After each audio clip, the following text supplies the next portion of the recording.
Hello, everyone. Good afternoon and happy Thursday. You are listening to Inside the Glass on Camp Student Radio, that is KAMP 1570 AM, and streaming online at kamp.arizona.edu and on YouTube Live at Miracho on Ice. My name is Rob Liano, and with me is Rachel Houston. We got a great show for you today. I'm probably just going to stick it to one huge show, no breaks this time, but we got a lot to talk about. We're now just hockey season's now pretty much in full swing. So, what's on our first topic? What we got right now? First topic is going to be the preseason game that happened right here in Tucson between the Anaheim Ducks and the Arizona Coyotes. Very fun. I know both of us were at this game. You were there as a fan. Of course. I spent too much time in media. I got to be a fan at some point. Yeah. I mean, I've gotten used to the point where, you know what, like, I can be a fan for my team, but I can be media, be objective as much as I can when it comes to anything else, and that was pretty much what I was. See, that's my team though. The Roadrunners and the Coyotes. I mean, no matter what, there's still a lot of players that I care about, and that's gonna be my team. Like, I can't get over them. I can't. It's difficult for me to be media, not be able to do the chance and be a part of the team. Oh yeah, I mean, like, pretty much at least for me, when it comes to the Arizona Wildcats, I have to. Um, like, at least when it comes to the football or slash basketball team, whatever it might be, I gotta be media and I can't be a fan, and I've accepted that. And I mean, it's kind of unfortunate, but at the same time, it's just something that we get used to after a while. Oh yeah, I mean, especially when you love the team so. I think it's easier when you have that difficulty. Then it's like you really know you're enjoying what you're doing. Oh yeah, but I think it's no matter what though. That game was quite an entertaining game. Oh, absolutely. I mean, I mentioned it before. I'm a huge Dylan Strome fan. He came out. I'm not gonna say he was the star player, but he was absolutely the star player of that game. Oh, that one goal that he had. Like when I tagged you in that tweet, I was like, damn, like his the way he handled the puck. He's got some soft hands. I'm telling you. Yeah, those hands, man. Like, wow. That was very impressive. And the thing is he's been that way ever since he's been drafted. He was that way in Erie before he was drafted. He's been like that.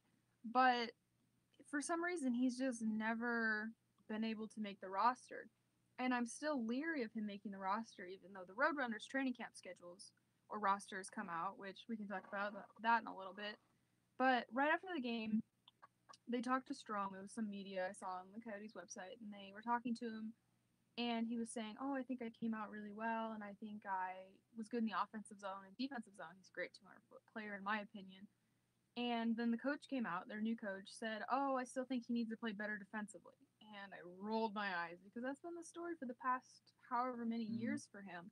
So I don't know where he's gonna end up. I sort of wanted to write a column about that because I should have come prepared today with the sound bites from both of them. Because I have it on my so you can make me cry. Recorder. But anyways, regarding that, the actual game though. So for those guys who do not know, the Arizona Coyotes did fall to the Anaheim Ducks 6-4. Quite a high scoring game. I mean, yes, it's a preseason game, so you kind of expect that. Especially against these two teams. Yeah. Here's the interesting thing. So, at least the things I looked at when I was observing it as media. First things first, shorthanded goals. Essentially that's what killed them. Like, I agree, especially letting them. The Coyotes gave up a lot of breakaways. I believe there was only like one or two, but that's enough to really. You really need to like look at your defense and think. I mean, if that's most of their defense. I'll say in that game it's probably going to be in the AHL. So I can't say they need to be perfect, but I mean they should have maybe limited those chances a little better. And I think the thing is like how fast it happened to both those shorties, where I was literally still tweeting the fact that there was a penalty. That there's a penalty, and then I was like, well, let me just send this out right now. So it's like, and literally right as I was typing, a shorthanded goal. The crowd goes silent. It's Yeah, an eerie feeling of like, wow. I had a dude, he was an Anaheim fan next to me, so it wasn't exactly all that silent. It was a little noisy when they still scored, but although I also do think they could have been a little bit been a little bit closer in different ways too. I do know that about in the was it the final period? I can't. Was it the? No, it was the second period when their um, starting goaltender for that game went out with an upper body injury. Yes, it was. The It was Louis Domingue. He went down with an upper body injury. They didn't bring him back in for the sake of It's just yeah, precautionary. precautionary. That's what the team came out and said. And so they had Merrick Langhammer come on in. Mm-hmm. Langhammer is no stranger to the Tucson arena, so that was really good to see him play again. He played pretty well, I would say as well. I'd say so. I mean, obviously, like having a goaltender switch off an injury can kind of like Jumble things jumble up. things up. And I mean, he had a pretty good season towards the beginning part of the season when he was in Tucson last year.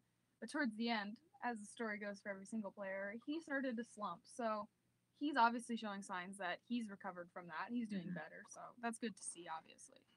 Anyway, so did you have any players that you thought really stood out? I mean, besides Dylan Strom, I mean, we can continue we on can about continue to Strom talk if about you what want. he did.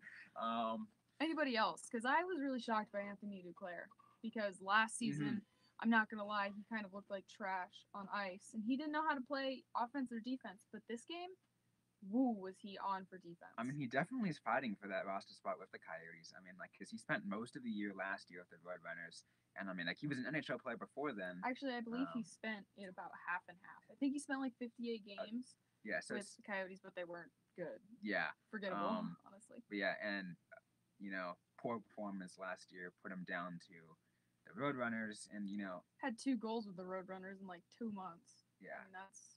You see Christian Fischer, he does way more than that, and he's younger. So you can see he's definitely fighting, and I'm definitely excited to see more from him this season. Mm-hmm.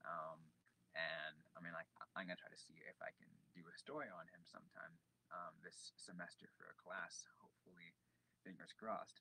But absolutely, especially because he is a player of color. I think that's going to be really important. Especially in this day and age, like in these last couple of weeks, you can see the situation, what's going on. Mm-hmm. So, and just in general, like, yeah, I definitely say though, like Duclair was a standout guy in this game. Did you have one for the Ducks? Because I originally picked. What was his? I picked Brandon Montour to be pretty good. He had a pretty slick goal, but Nick Ritchie came out on top with 2 goals on the night. Yeah, Ritchie was. I think guys I was talking to beside me, and they were just like, yeah, that guy Ritchie, like something like, we keep like underlining his name or whatever, like keep writing his name somewhere in the notes, whatever. Like he definitely performed well for the Ducks that game. I think it's also going to be important because now you have Ryan Kessler down to injury. Raquel, who also performed very well, is probably going to be taking his position. Mm-hmm.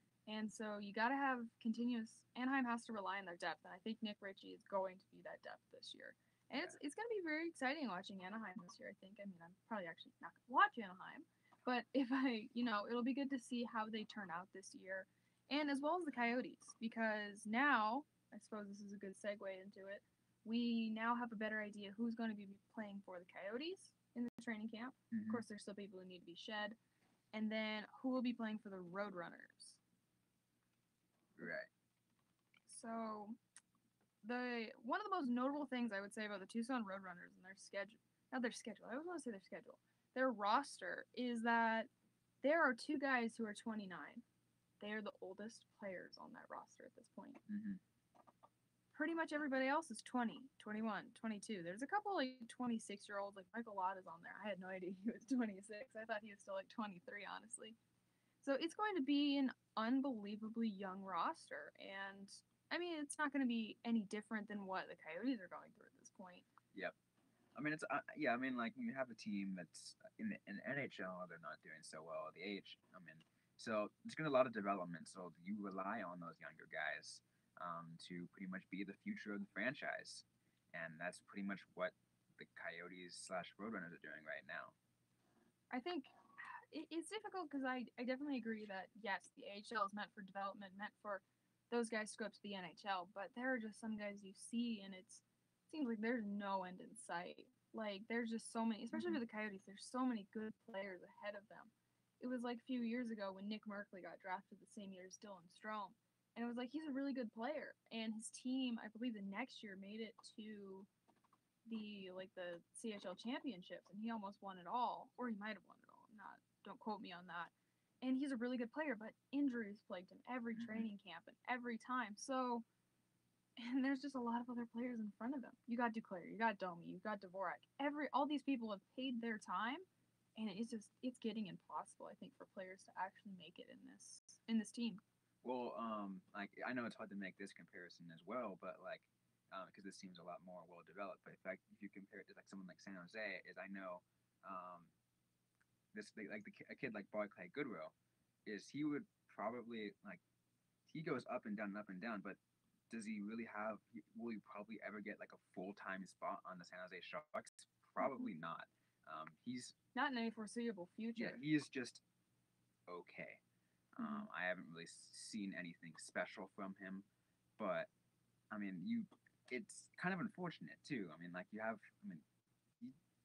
you have these players that you have no idea what they can do, but with teams that pretty much already have a well-established roster or knowing what they're looking for, it's impossible for a player to actually get a full-time spot on those rosters.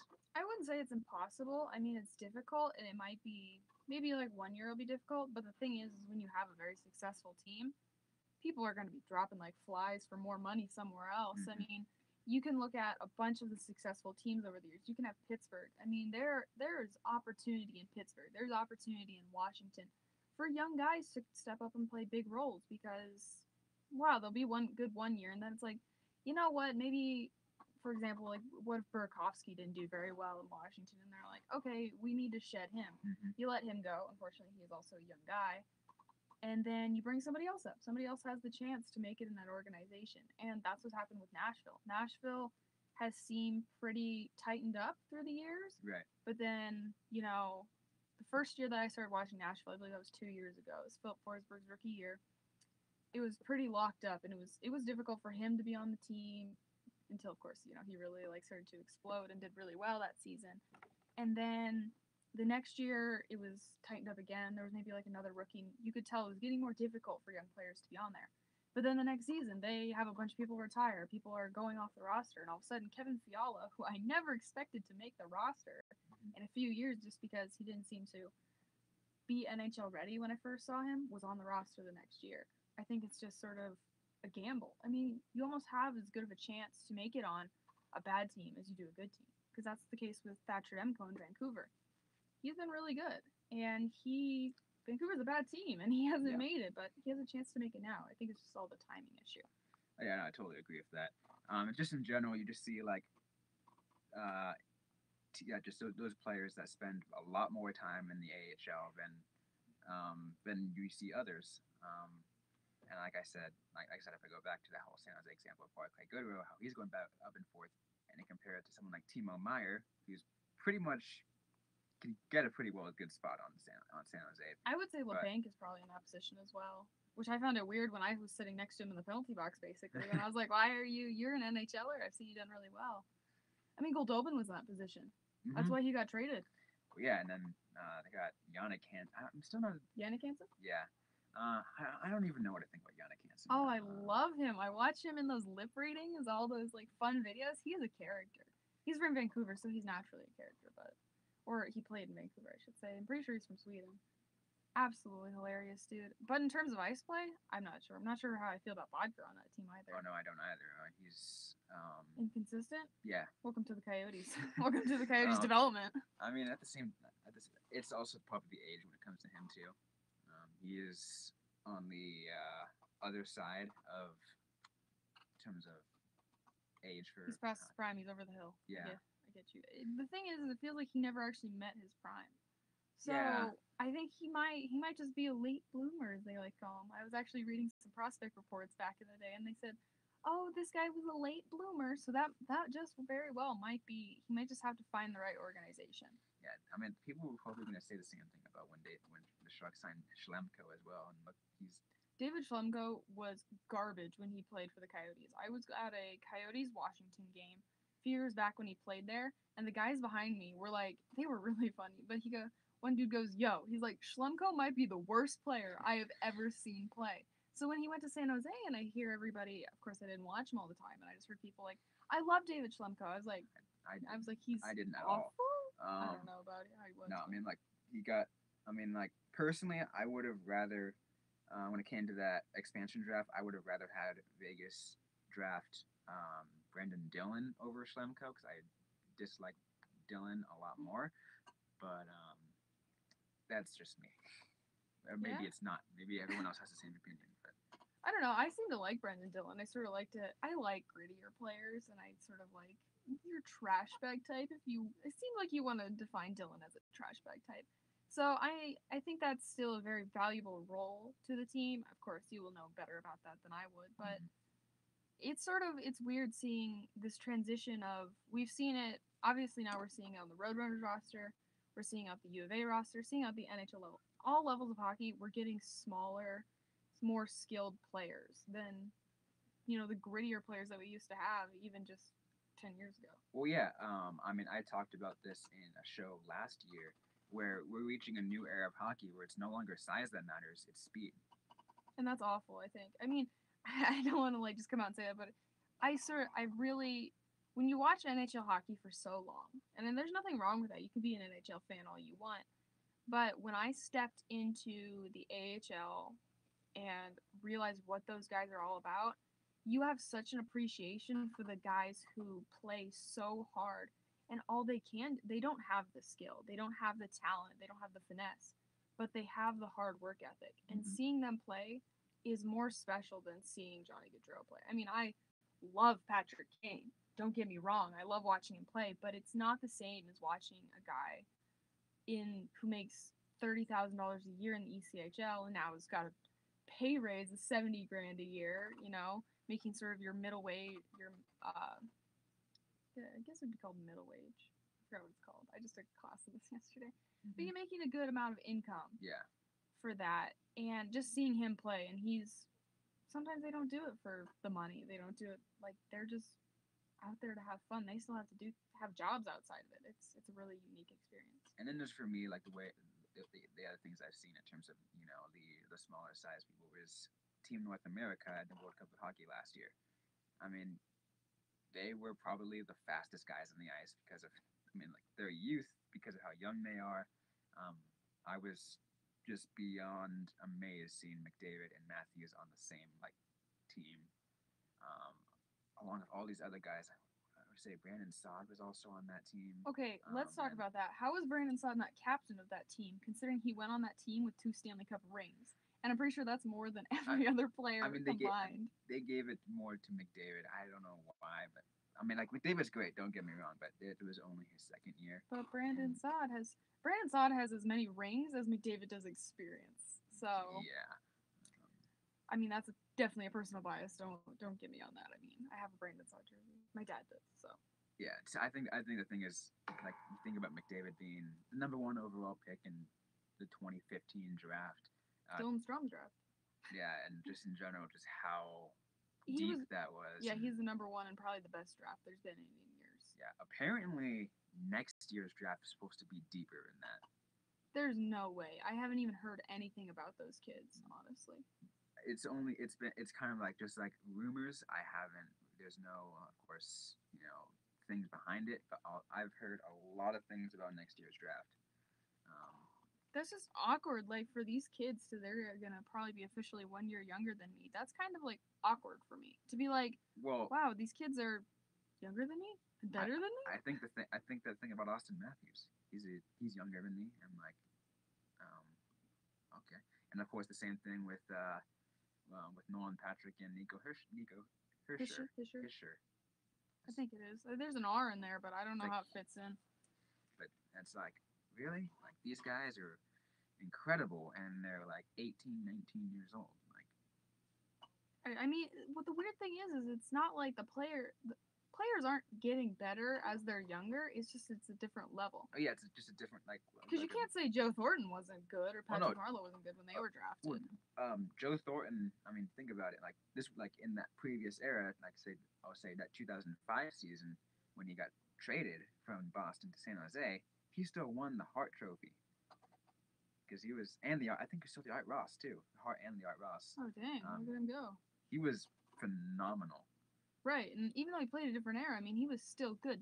I feel like a lot of analysts try to focus on and say, hey, you know what? These players are like unlike anything we've ever seen. It's like, no, players were still good. Like Gretzky was still It good was when he was just young. it was just more they were just more physical and willing to get in there rather than just like making these crazy maneuvers if they're having silky soft hands and whatever Yeah, it like is. they know better how to deke you out of your shorts than to just run you and your shorts over, like Mhm. just flat out. That's what I really liked about Nathan McKinnon a few years ago. Is Right. he has both those attributes of just being able to, hey, you know what? I'm gonna try to get past you by trying to deke past you, but if I can't, guess what? I'm gonna run right through you. And he was an absolute beast at that. I really hope Colorado does better because of that, Oh, if Colorado can build a team around him, which they've been trying to do, which but they're not gonna do if they ditch Matt Duchene. I feel like. someone had a theory that the reason why San Jose still got $8 million in cap space is so For they can Matt Duchene?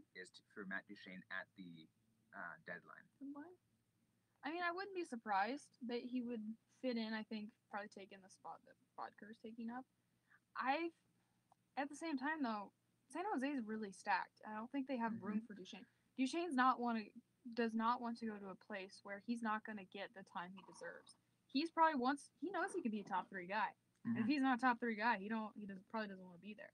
Unless of course he goes to maybe Pittsburgh, goes plays on the second line and has a chance to win the cup, or goes to any place like that. I mean, still in that case, San Jose though. I mean, like, um, I don't know how he would think, but the chance of depth really, like, if you just look at the centers, it's like it's quite crazy to think that you have um, Thornton, Couture, and Hurdle as those are 1, 2, and 3 right there. Like, Right, and you have a lot of guys who are very versatile. And I mean, I've even seen Pavelski take face off. You have a bunch of people who can take face offs and do all that stuff. So I don't know. I just feel like San Jose is almost like they have a lot of big name guys, but not enough on the back end.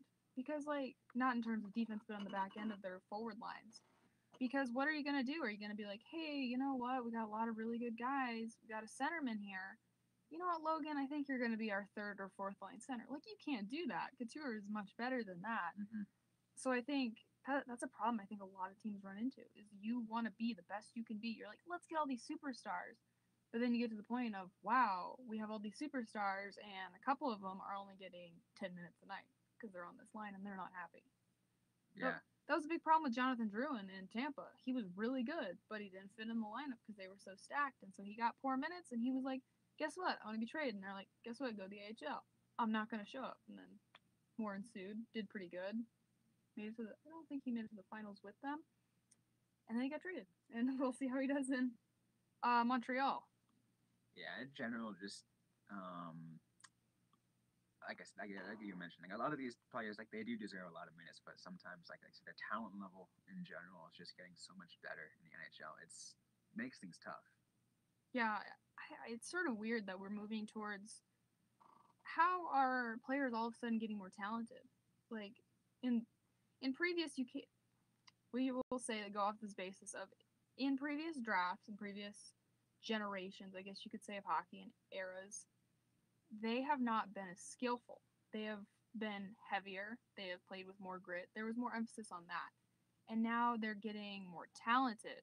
Why are we like how all of a sudden is now the time that we have Connor McDavids who are so good with their stick handling and so good with their skating and so good on like all these levels that we wouldn't even thought about last, Mhm. 10 years ago.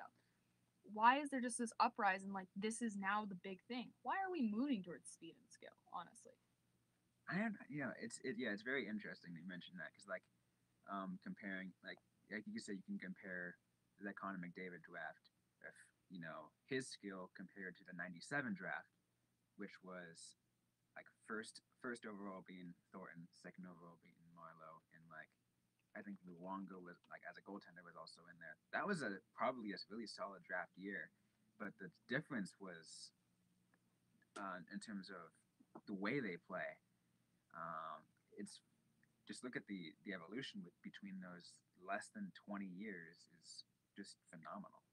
Yeah, because in the '97 draft, Thornton went first overall, Mm-hmm.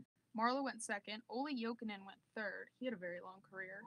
Luongo went fourth, You had Eric Brewer went fifth. I'm just going over the All Stars and the All Star NHL All Star team, as Mhm. is listed on Wikipedia. Sergei Samsonov went eighth. Nick Boynton went ninth, and Marian Hossa went 12th. Hossa was in that draft. I forgot about that So one. a lot of guys that you can definitely see the different way that they play. I mean, let's just like look at Thornton and Hossa. They definitely are heavier guys. They Well, there's a older, reason. I but mean, they there's a play with reason it. why they call Thornton Jumbo. Like Exactly, he's a big dude. So he's pretty big. it's just it's weird to see. I don't know. I guess I didn't really mind it when I was really into like the NHL and being like, oh my gosh, I really love seeing all these players. They're really talented. I loved being a fan of all the young rookies. But now it's like there's a lot of unspoken heroes that are good, but not on that level. Are we sort of trying to get rid of the hardworking player, and are we just strictly going for talent now? I don't. I don't know because a lot of these people, I'm gonna, you could maybe use McDavid as an example. I mean, yeah, he's naturally talented, but like obviously that kid's probably apparently put in a lot of work since he was like 11 years old or something like that. Like he's been going constantly. He knew he wanted to go to the NHL, so he put in that much work. And I think that's the thing is like, because it used to be you found that you were pretty good at the sport, so you're gonna go play professionally. You didn't really like, of course, you'd train as you normally would, nothing too seriously, and you go ahead and play professionally. Now it's you start at like 2 years old and you just kind of start skating then and get more and more and more and more, and then all of a sudden, like by the time you're 17 and ready for the draft, then the then you're just probably want like some like prodigy talent that the world has never seen before. Right, and I agree with that in terms of like all that they do put in the work and everything, but it's not like it's just older players that are lacking the talent. It's the same age players as McDavid, a little bit older. Couple years of where it's every most kids when you talk to them, they have the dream of going to the NHL and they don't go to the OHL or the CHL and play junior hockey for no reason. Mm-hmm. Like they're grinding. Their parents are spending how much money on them. And they're putting a lot of work into this. And it's all they just they might put in as much work as McDavid, but McDavid just has that flair about him. Just has it comes naturally. Like there's plenty of people like I would say even for myself, I'm better at writing than a lot of people I know. It just comes natural to me. I can write very easy, but then my friends take forever to write essays, papers, everything. And it's just that's just the way it goes. Just for some people they can try harder, but it's not going to make it. And I just have such a problem with them. Of course, we live in a dog eat dog world, the best survival of the fittest kind of Right. thing. Like the best hockey players are gonna be in the best league, but when do we get to the point where it's like, yo, these guys are it's just skill. It's not even about hard work. Like, are we almost like training? Are we like genetically engineering players at this point? Like, are we genetically engineering Connor McDavid kind of thing? It could be very much at that point. And like like we're saying, I think the skill level probably part of it definitely comes from that old scientific term of natural selection. I mean, like they're not these guys are like I'll use LeVar Ball as an example from Ah, basketball. yes. Is Yeah, I'm pretty sure you heard what he said. The reason why he married his wife is so Because he she can was athletic because and she he was was athletic and athletic. he was athletic. So and he wanted to have baller sons, Yep. I watched that interview. What was it like with ESPN when something they like did that? that. Yep. Yeah. And probably a lot of these guys who have played in the NHL or have just been very talented hockey players, both on both sides, are gonna have like very talented hockey kids and like Oh, absolutely. I mean, you see, there's a bunch of kids who have famous, like Hall of Famer dads, mm-hmm. who are currently in the AHL and a couple in the NHL, and I find that really cool. Like in a lot of other sports, like Peyton Manning, he had a son, and everybody was trying to sign him and get him to play football. Like colleges, like on the day of his birth, were asking Peyton to be like, "Hey, can you sign your son to our college?" It's like, yo, and Michael Jordan's son, like he doesn't go out and play basketball. Like there's such pressure, but it's really cool in hockey to where these kids don't have that pressure. I don't think. I mean, Ryan McInnes, obviously, people are gonna say, "Hey, you should be like his dad, Al," but at the the end of the day, I mean, his dad's not going to be like, yo, you need to be really good, or kids are just out to play and have fun. Because they do what they love. And I think that's the thing as well. A lot of people do now. They do it because not just because their parents force them now. It's just more just they just love it. Right. I mean, if you grow up and your dad's Keith Kachuk, captain of the Arizona Coyotes, I mean, are you going to naturally be a hockey fan? Yeah, I'm pretty sure you're going Oh yeah, to be. for sure. So, especially when it's that big of a name, it's like you have everything laying at your doorstep to be a talented, good player. You got the genes, you got the money to be able to get all your equipment, you're probably in a good area, you have the perfect teacher. You are ready to be a good player. You can't really pass up on that opportunity. Yeah. Which is interesting though, because one of I wouldn't say good friends, but kind of friend, someone I knew in high school. He was like 2 years older than me. Okay. His dad was Sergei Makarov. Oh, okay. And obviously, Hall of Famer now. And I got a chance to see these pictures of him hoisting up the Stanley Cup and all these things. And I'm just like, and this kid doesn't play hockey. He's just like some kind of studying business, or I think he just graduated studying business over at Fordham, and like now he's doing his own thing. And obviously, there's an example of they don't always follow those things, but hey, I mean, just knowing that they have these kind of heritage lines, how just the connection with them is amazing. Absolutely.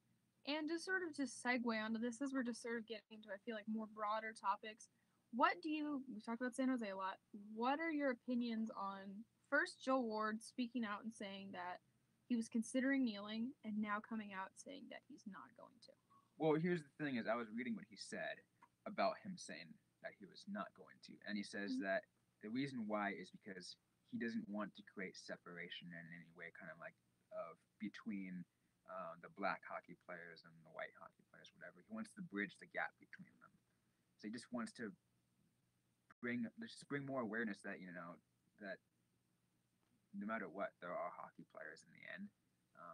But obviously, he gets treated differently because he is obviously, black. yeah. I mean, that's one of the reasons why he was considering kneeling in the first place, is because he said that as a black hockey player, he did receive a lot of racism, and I'm pretty sure this goes for the other guys like Wayne Simmons or Anthony Duclair or any of those guys. All of them, really.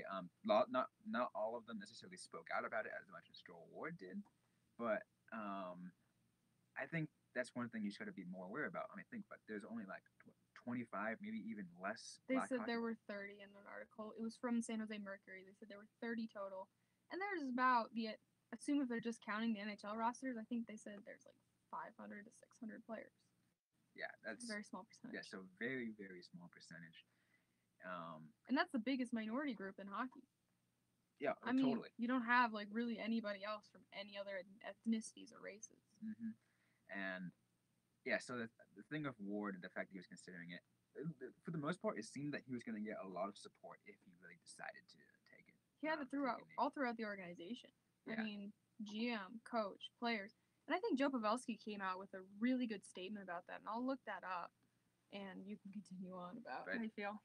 But yeah, I mean, like, just in general though, like the way you hear Joel Ward talking, I mean, he's you could tell he's a very passionate guy. He does what he believes. Oh, he's a good player. He's a great player passion too. Shows in that too. And one thing that got me, I didn't realize it until he actually mentioned it, is there's a reason why he chose number 42 as his hockey jersey's number, is to pay homage to Jackie Robinson. I honestly had no idea about that either, and I was like, that's really. I was like, wow, that's actually really really neat.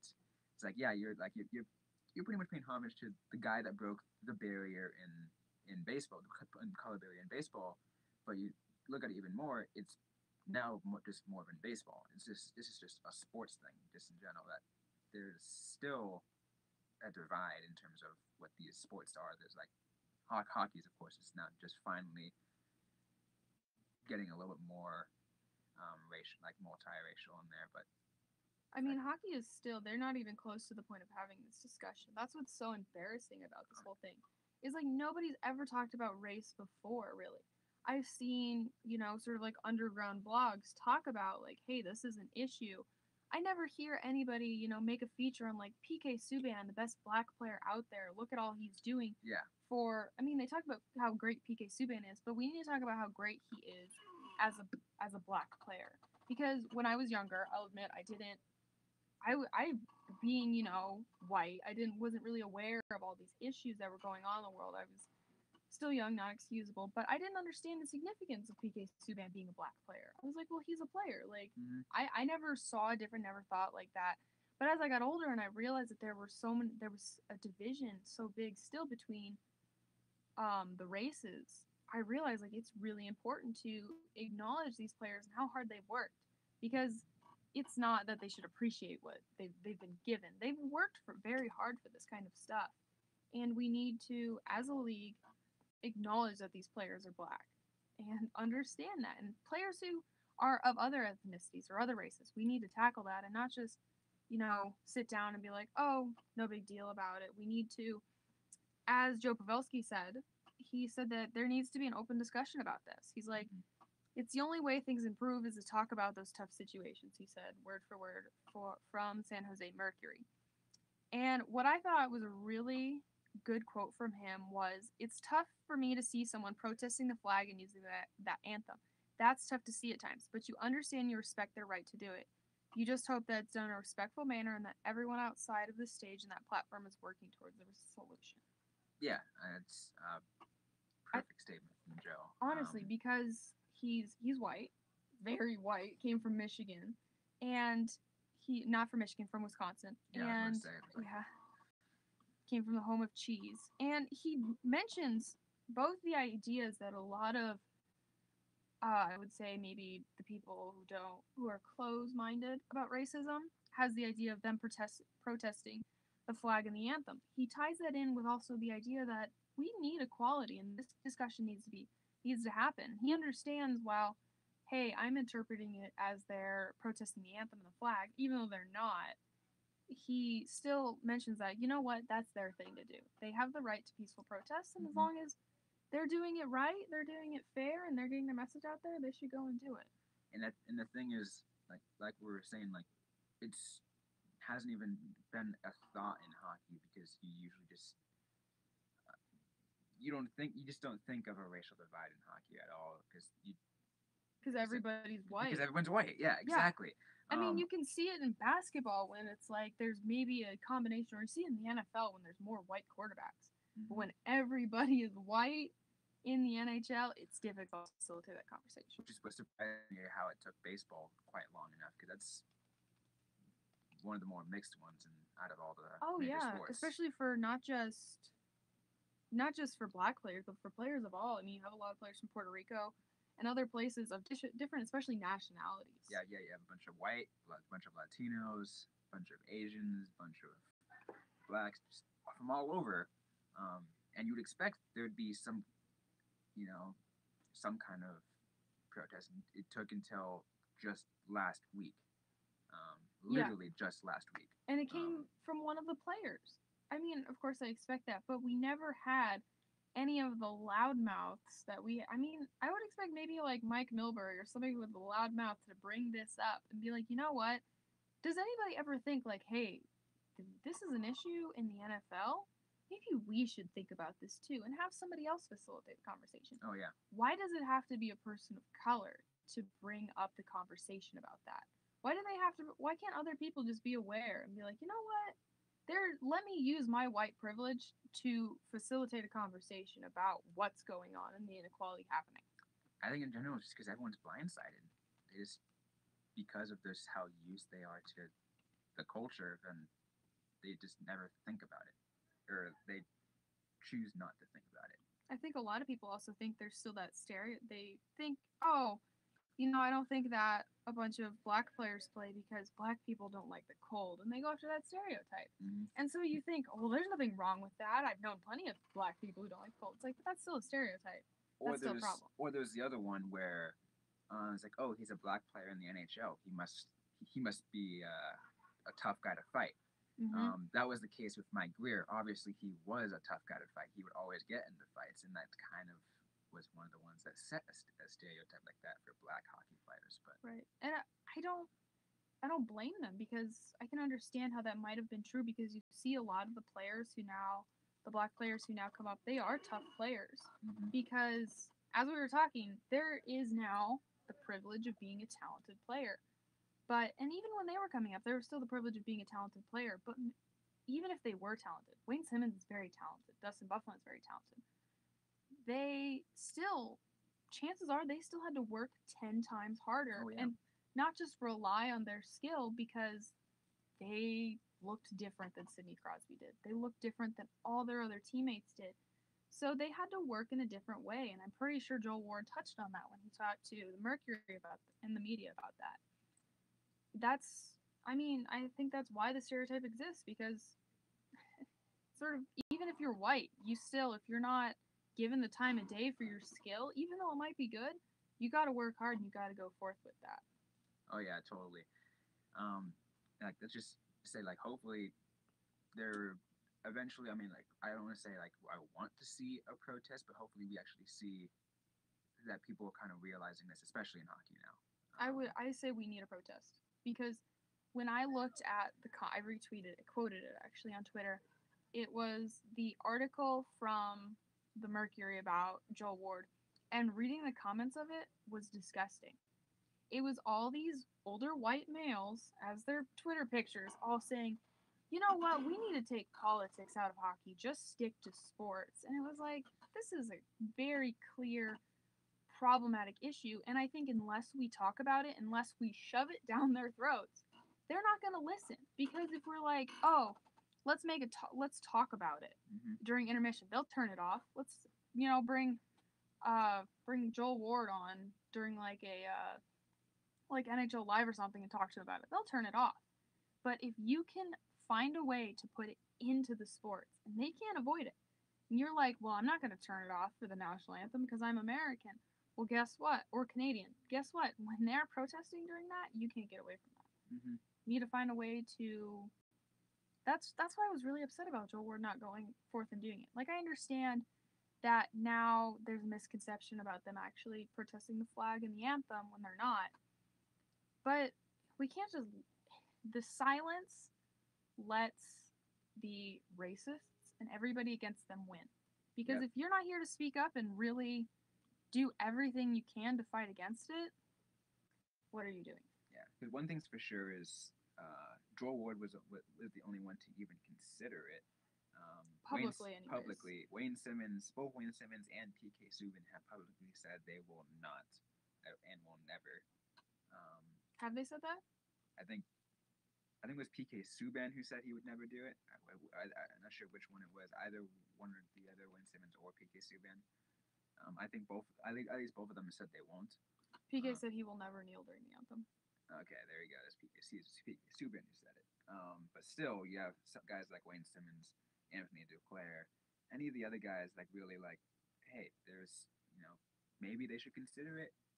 At least think about the fact that like yeah, you guys have think about it, you put in a lot of work and you're still facing the racism today as a hockey player. Like, I mean, obviously, it's probably pissed you off in some way or another.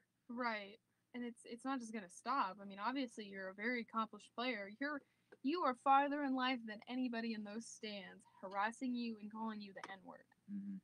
But they still continue to do it. So how are you gonna get them to stop? You gotta find a way. So that's why I find it weird that PK Subban said he wasn't going to. He pretty much just said that it's sort of he's just gonna do what he wants to as a team. Sort of, I guess your roundabout typical hockey answer of deflected on the team and not yourself kind of thing. Yeah.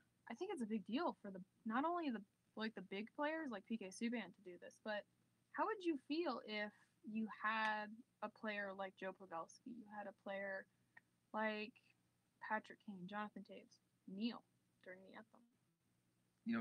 I think if you got a player like that to kneel, that will make probably one of the biggest statements in hockey. Like, because these guys that you mentioned are some of the most influential hockey players out there. They're captains of their teams and or even of national teams as well. Absolutely.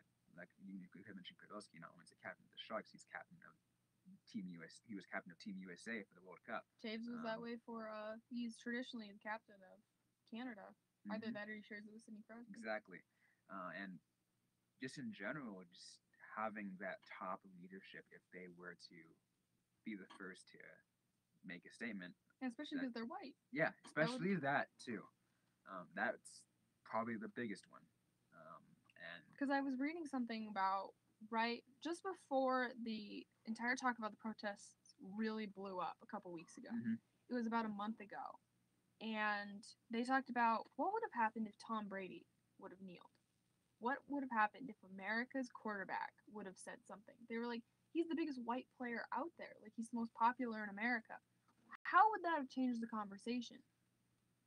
yeah, Because that's somebody like you. That's a rich white guy. That's somebody like a lot of people who are still scared about the conversation. yeah, and I think at least this last week, what made a big statement was Jerry Jones' involvement in taking a knee.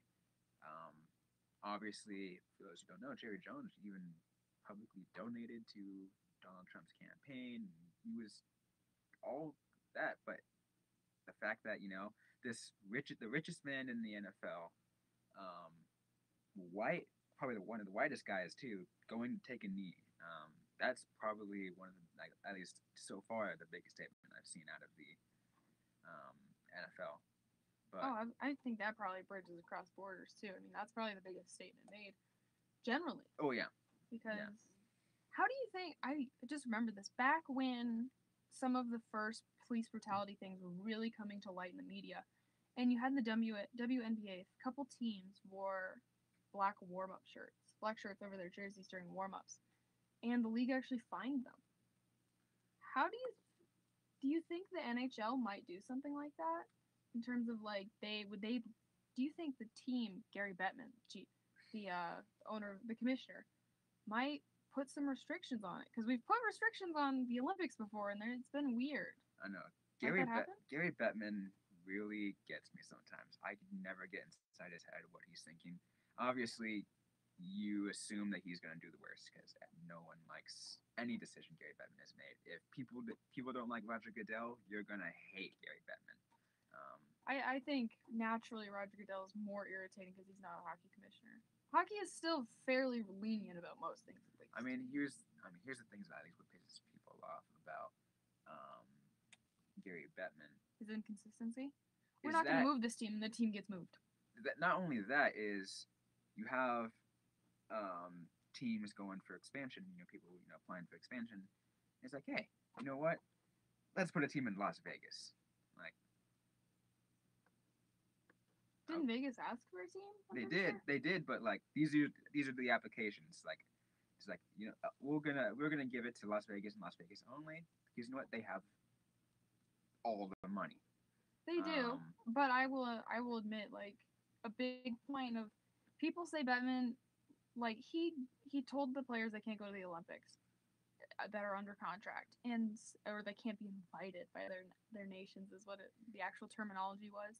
Ovechkin was gonna fight. He fought that for a long time. Honestly, yeah, until it was like Russia just can't invite you. He was like, we'll see how that goes.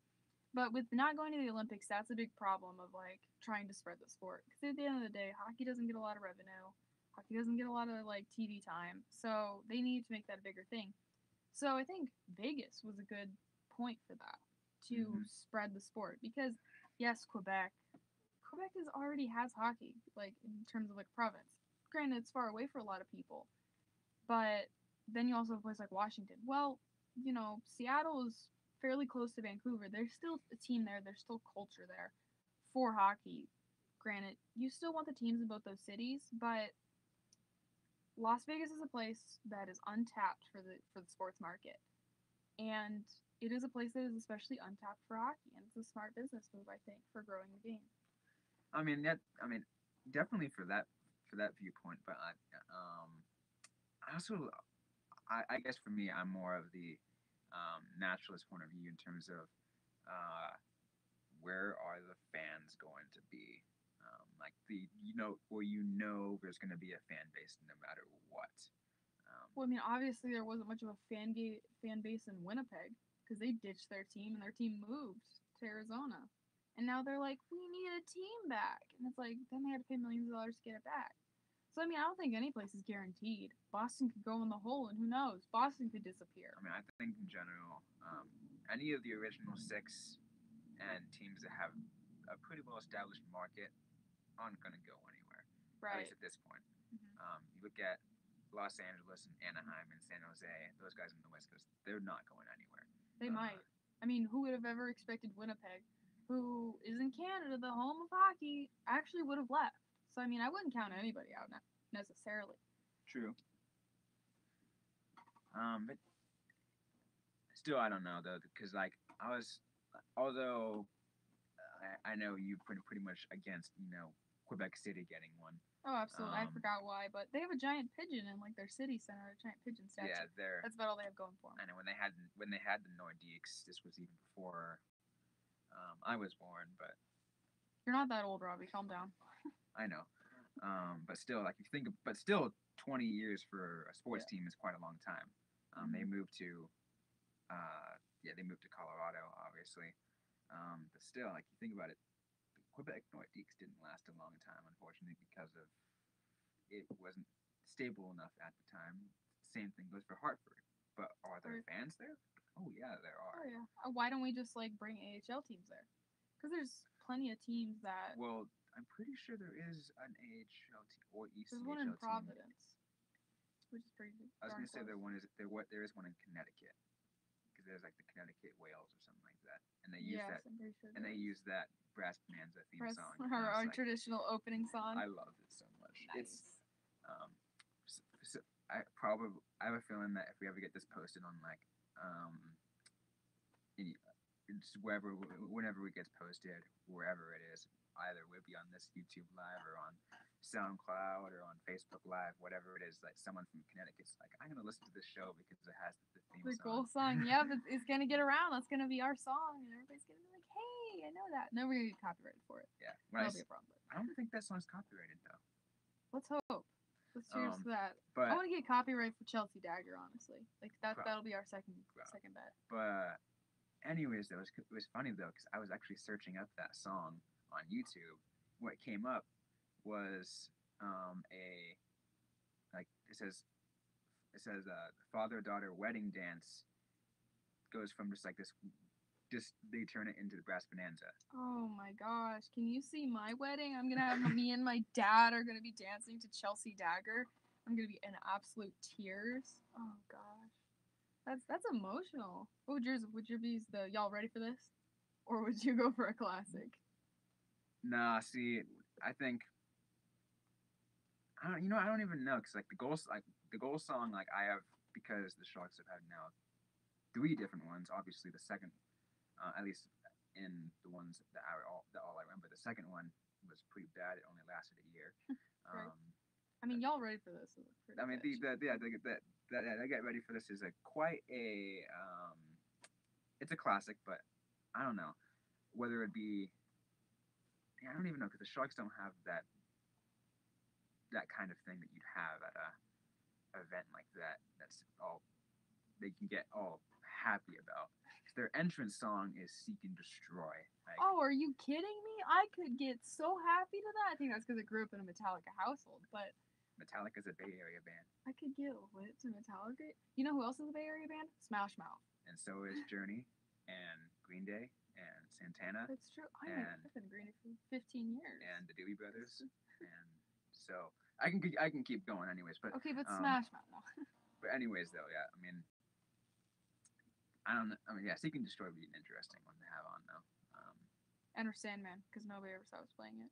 Yeah. Oh, God. But anyways, though, yeah, I mean, just in terms of just expansion or anything, whatever. I've even lost track of what we were actually. We were talking about Gary Bettman. We were dissing him because of expansion and other reasons. Yeah, that's what it was. Oh, because with Gary Bettman, would he actually put restrictions on maybe protests and stuff like that? I think that was the question. I don't think Gary Bettman would.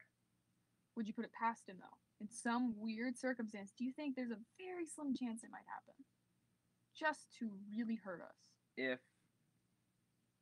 If he had an idea that it would hurt hockey revenue, then yes. I agree. I mean, if it's a business decision, which honestly I don't care, you know what, every racist can go tune off of the game if they want to, because it's not worth having their fan base if they're not going to be positively impacting the league and their players and their teams.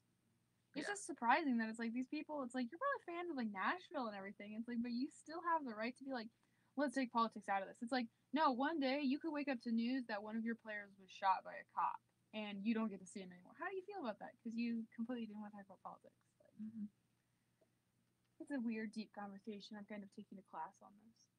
So it's definitely something I fight for.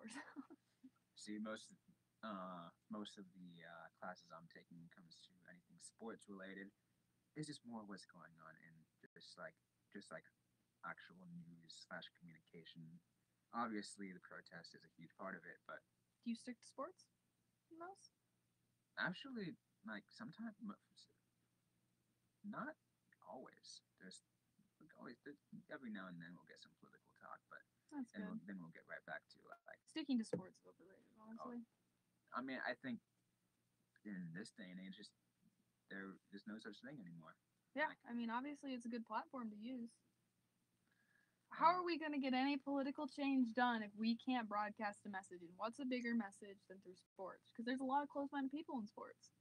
That's a lot of people who maybe don't want to watch the news. So how are you going to have a conversation about stuff when you don't watch the news? Go through your sports. Absolutely. I think we did a good time today.